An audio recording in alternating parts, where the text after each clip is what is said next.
کیا آپ جانتے ہیں کہ ایک خوشحال ازدواجی زندگی کا سب سے بڑا راز کیا ہے؟ خاص طور پر تب جب آپ کا جیون ساتھی عمر میں آپ سے چھوٹا ہو۔ اپنے سے کم عمر لڑکی سے جب تم نکاح کر لو تو اس کی کسی بات پر جذباتی مت ہونا، غصہ مت کرنا، کیونکہ 20-22 سال کی لڑکی نے ابھی زندگی کو آگے سیکھنا ہے۔ اس لیے کسی کے سامنے اس کی غلطیاں بیان نہ کرنا۔ اس کے ساتھ انڈرسٹینڈنگ بناؤ، اسے سکھاؤ اور اسے بتاؤ، اسے موٹیویٹ کرو، کیونکہ یہ عمر جوانی کی ہوتی ہے، نہ کہ تجربوں کی۔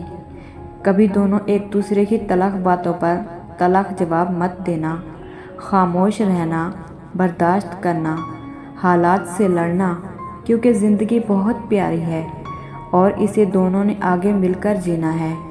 اگر ویڈیو اچھی لگی ہو تو ایسی مزید ویڈیوز کے لیے ہمارے چینل کو سبسکرائب کرنا نہ بھولیں۔